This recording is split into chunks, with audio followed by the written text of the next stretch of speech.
최근 국내 산업계 철강 등 원자재 수급 고충이 심화되고 있죠. 특히 구리 가격은 역사적 고점을 넘어서는 등 신고가 기록을 이어가고 있는데요. 원자재 슈퍼사이클 속 구리 광산을 개발해 미래 에너지 대응에 나선 기업이 있다고 합니다. 원자재 발굴로 새로운 동력 시대를 대비하는 프리굿을 만나봅니다. 골드만삭스는 최근 구리를 새로운 석유라고 표현했습니다.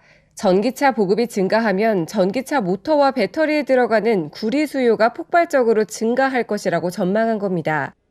프리굿은 구리 광산을 중심으로 해외 자원 개발에 나선 국내 원자재 회사입니다.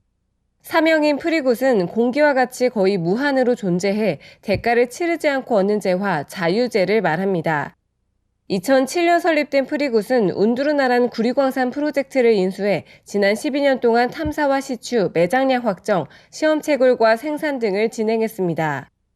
오성민 프리굿 대표는 당시 글로벌 금융위기를 겪으며 실물 시대의 도래를 확신했다고 말합니다. 원자재 슈퍼사이클이었죠. 그래서 원자재 대란 났었어요. 그때 당시에는 한국의 상장회사가 한 1000개가 자원 개발을 했었어요. 지금의 바이오 열풍처럼. 그때 리먼 브러더스 위기 터지고 서프라임 모기지 터지고 저는 실물의 시대가 올 거라고 본 거예요. 그리고 달러의 붕괴. 그러니까 달러가 금이 가고 있다라고 생각을 한 거죠. 현재 경제 상황에 대해 오 대표는 원자재 슈퍼사이클 재현 가능성에 무게를 뒀습니다. 특히 원자재 수요 증가가 예상되는 반면 공급은 갑자기 늘기 어려운 만큼 원자재 기업들의 우호적인 환경이 될 것이라고 봤습니다. 2012년도 이후에 광산 쪽에 투자가 전혀 안 됐다고 보셔도 돼요. 전 세계가. 그래서 원자재 가격이 폭락을 했어요. 그러다 보니까 또 투자가 안 됐어요. 그래서 많이 회사들이 파산했고, 그 다음에 살아남은 데가 많지 않고, 그 다음에 아시다시피 오래 걸려요, 사이클이.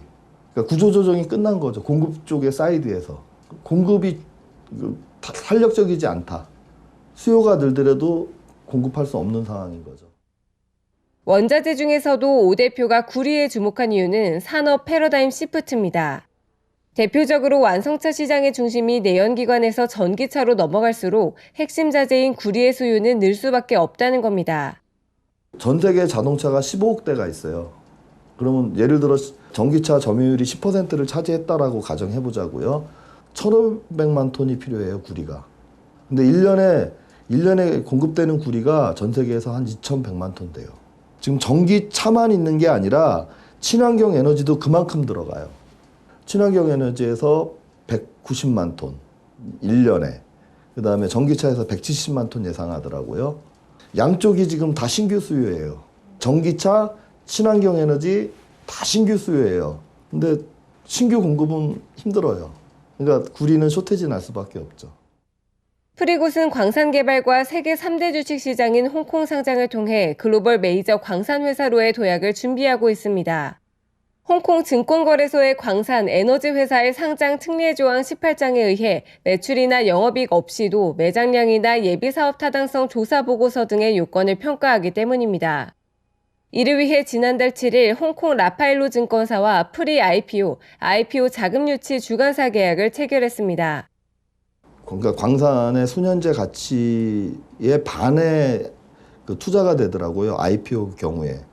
근데 이제 저희는 그 금광이 상부에 4개가 있어요. 그리고 하부에는 큰 구리광채가 있어요. 근데 지금 저희가 탐사하고 시추한 건 금 4개 중에 하나밖에 못했어요. 지금까지. 그리고 12.4톤 매장량 나왔는데 매출로는 8천억이 넘거든요.